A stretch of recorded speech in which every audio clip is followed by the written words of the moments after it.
नमस्कार. प्रगती विद्या मंदिर मधून मी ऋतुजा मॅडम. नुकताच 10वीचा निकाल लागलेला आहे आणि आपल्या प्रगती विद्या मंदिर मध्ये क्षितिजा तेलगोटे हिने प्रथम क्रमांक पटकावला आहे. त्याबद्दलच आपण आज तिच्याशी थोडी चर्चा करणार आहोत, तिच्याशी गप्पा मारणार आहोत. क्षितिजा, सर्वप्रथम तर कशी आहेस? मी खूप छान आहे. एवढं छान यश मिळाल्याबद्दल तुझं खूप खूप खूप अभिनंदन. हे पूर्ण तुझं जे यश मिळालंय याच्याबद्दल तुझ्या घरच्यांचं काय म्हणणं आहे, कसं वाटतंय त्यांना? आनंद वाटतोय की मी एवढे मार्क्स मिळवले, ते खुश आहे. पुढे जाऊन तू काय करायचं ठरवलेलं आहे? मी सायन्स घेऊन MBBS करायचं ठरवलं आहे. वा, खूप छान निर्णय आहे तुझा. तर तू आता हा जो अभ्यास केला, ही काही एका दिवसाची मेहनत नसणार, वर्षभर तू अभ्यास केला. कशा पद्धतीने तू अभ्यास केला, काय सांगशील? मी वर्षाच्या पहिल्या दिवसापासून अभ्यास केला. स्कूलवाल्यांनी मला हेल्प केली. स्टार्टिंगचे जे दिवस होते त्यांनी आम्हाला सांगितलं की अभ्यास कशा प्रकारे करायचा. पुजारी sir, Chavan sir, Patil madam आणि टांगसाळे मॅडम यांनी सुरुवातीपासून आम्हाला अभ्यासाचा एवढा काही लोड दिला नाही आणि व्यवस्थित समजावून सांगितलं की अभ्यास कशा प्रकारे करायचा. त्याच प्रकारे मी केला आणि मार्क्स मिळवले. वर्षभर तुझा अभ्यास करण्याचं एक रुटीन कसं होतं? म्हणजे मी सकाळी लवकर उठायचे, स्कूलला यायचे, स्कूल झाल्यानंतर क्लासला, मग घरी गेल्यानंतर थोडं फ्रेश होऊन स्कूलचा होमवर्क करायचे, क्लासचा, आणि थोडी सेल्फ स्टडी करायची. बरोबरच, नक्कीच. शाळेत दिलेला अभ्यास जो घरी जाऊन करणं, सेल्फ स्टडी, हे पण तितकंच महत्वाचं आहे. बरोबर. आणि तुला कोणत्या विषयाची अशी भीती वाटली होती की हा विषय अवघड वाटतोय, तर त्याची भीती वाटली आणि ती भीती दूर करण्यासाठी काय केलं होतं? मला आधीपणापासून मॅथ्स आणि सायन्सची भीती वाटायची. 10thला तर खूप वाटायची, पण स्कूलच्या टीचरांनी म्हणजेच पुजारी सरांनी सायन्सचे चव्हाण सर यांनी आम्हाला सांगितलं की कशा प्रकारे अभ्यास करायचा. त्यांनी एंडिंगच्या मंथला आम्हाला प्रॅक्टिस क्वेश्चन दिले, आणखी प्रिवियस इयर क्वेश्चन दिले. त्याच्यानंतर जे हायली येतात पेपरमध्ये ते क्वेश्चन दिले.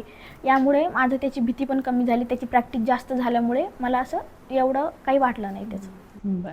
आणि एक दिवसभरातून तू अंदाजे किती तास अभ्यासाला द्यायचे, की अभ्यास किती तास कंटिन्यू करायचे? मी सेल्फ स्टडी 3 तास करायचे आणि जे स्कूल आणि क्लासमधलं असायचं ते मी 2 तास करायचे.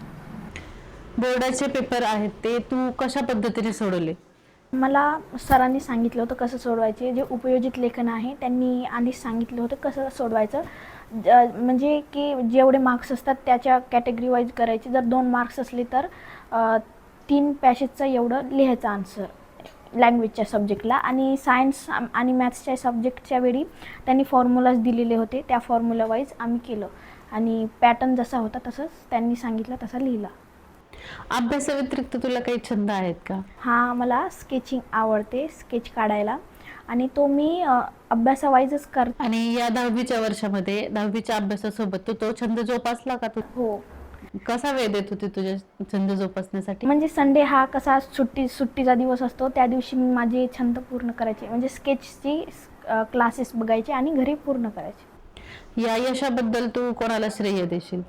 हे यश मला एकटीमुळं नाही मिळालं. हा माझे कष्ट आहेत आणि माझ्या आईबाबांमुळं आणि स्कूलच्या टीचरांमुळं मला हा मार्क्स मिळाले. बरं, तुझ्या शाळेत एखादा वर्गामध्ये घडलेला असा काही किस्सा की जो तुला आता आठवणीत राहणार आहे? हां, म्हणजे एक धडा होता. त्याच्यामध्ये आम्हाला पाटील मॅडमनी सांगितलं की कष्ट हे स्वतःच करावं लागतात, कोणी आपल्याला मदत नाही करत त्याच्यामध्ये, आणि जेवढे आपले कष्ट असतील तेवढंच फळ मिळणार. बरोबर आहे. काय सांगशील तुझ्या शिक्षकांबद्दल? माझे शिक्षक खूप गोड होते आणि खूप फ्रँकली होते आमच्यासोबत. अभ्यासाच्या वेळी अभ्यास आणि खेळाच्या वेळी खेळायला. त्यांनी आम्हाला कधीच सुरुवातीपासून दबाव दिला नाही. आणखी त्यांनी असं सिक्वेन्सली आम्हाला अभ्यास करायला सांगितलं. नाही तर कधी कधी एंडिंगला खूप दबाव येतो की खूप सिलेबस राहिला, असं काही नाही. सुरुवातीपासून त्यांनी स्टेप बाय स्टेप घेतलं. त्याच्यामुळं मला जास्त प्रेशर पण नाही आलं, नाही घरच्यांचं आलं, नाही शाळेच्यांचं. प्रॅक्टिस पेपर घ्यायचे, टेस्ट पेपर घ्यायचे आणि सेमिस्टर पेपर घ्यायचे. त्याच्यामुळं सिलेबस पण लवकर कवर झाला. त्याच्यानंतर आम्ही आखरीच्या एंडला प्रॅक्टिस पण खूप केली. स्कूलला लवकर बोलावून प्रॅक्टिस घेतली त्यांनी आणि खूप 1 तास शिल्लक बसवून आमच्याकडून प्रॅक्टिस करून घेतली. प्रिवियस इयर क्वेश्चन करून घेतले. पुजारी सर झाले, पाटील मॅडम झाल्या, टांगसाळे मॅडम झाल्या, चव्हाण सर झालं, यांनी सगळ्यांनी मदत केली आणि सगळेच सायन्सचे प्रॅक्टिकल व्यवस्थितपणे पार पण पाडले. तुला शिक्षकांशी बोलायची कधी भीती नाही वाटली का, किंवा कुठल्या शिक्षकांची भीती वाटली का? हां, म्हणजे त्यांच्यापूर्वक आदरपूर्वक भीती होती आणि तसे ते फ्रँकलीच होते. मी कधी भीती नाही वाटली आम्हाला. काही पण प्रश्न पडायचा असता आम्ही कधी पण बोलू शकत होतो. त्यांनी आम्हाला त्यांचा नंबर पण दिला होता की कधी घरी व्हॉट्सअपवरती बोलायला, कधी काही प्रश्नाचं हे करायला, उत्तर मिळवण्यासाठी. क्षितिजा, तुझा आवडीचा विषय कोणता? हिंदी. हिंदी आवडीचा विषय, मग बाकीचे विषय आवडीचे नाही का? नाही, तसं नाही. म्हणजे हिंदी आम्हाला आमच्या प्रिन्सिपल सौ निकुडे मॅडम यांनी शिकवला आणि हिंदी कसा वेगळा विषय आहे तर थोडंसं आवडायचं नव्हतं असं होता. पण जेव्हा ते शिकवायला लागले तेव्हा आम्हाला तो आवडायला लागला. त्यांनी हिंदी असं आम्हाला फक्त पुस्तकापुरतंच नाही शिकवलं. त्यांनी ते जे गोष्टी आहेत ते बाहेरच्याशी म्हणजे आमच्यासोबत जे घटना घडतात त्याच्याशी लागून शिकवला. मग त्याच्यामुळं आणखी तो विषय आवडायला लागला. आणखी त्याच्यातले जे धडे ते असे स्टोरी टाईप सांगितले, त्याच्यामुळं आणखी तो विषय आवडायला लागला. अशा बऱ्याच गोष्टी त्यांच्यामुळंच आम्हाला हिंदी खूप विषय आवडायला लागला. क्षितिजा, इयत्ता 10वीच्या विद्यार्थ्यांसाठी शाळेत काही वेगळे उपक्रम घेतले जात होते का? हो, संस्थापक सौ निकुडे मॅडम उपक्रम घ्यायचे मेडिटेशनचे आणि ओमचा उच्चार यांनी कॉन्सन्ट्रेशन वाढतं. आपण जे पाठ करतो ते लक्षात राहतं, त्याच्यामुळं आरोग्य पण सुधारतं. हे उपक्रम घ्यायचे. क्षितिजा, आता जरा मला तुझी वैयक्तिक माहिती जाणून घ्यायची की तुझ्या कुटुंबात किती सदस्य आहेत? माझ्या कुटुंबामध्ये आम्ही 4 सदस्य आहोत. माझी मम्मी सीमा प्रकाश तेलगुटे, माझे पप्पा प्रकाश तेलगुटे, माझा छोटा भाऊ जय तेलगुटे आणि मी. आई काय करते तुझी? माझी आई जॉब करते, माझे पप्पा पण जॉब करतात आणि माझा छोटा भाऊ याच स्कूलमध्ये प्रगती विद्या मंदिरमध्ये इयत्ता 8वीत शिकते. काय आठवणी घेऊन जाशील या शाळेतून? या शाळेतील माझी आठवणी मातृपितृदिन.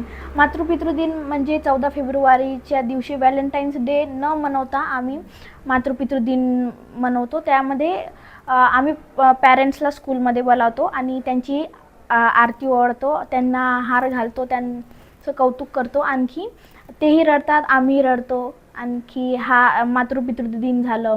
आनंद मेळावा झाला. आनंद मेळाव्यामध्ये आम्ही 10वीत असून सुद्धा टीचरांनी आम्हाला त्याच्यामध्ये सहभाग घ्यायला लावलं.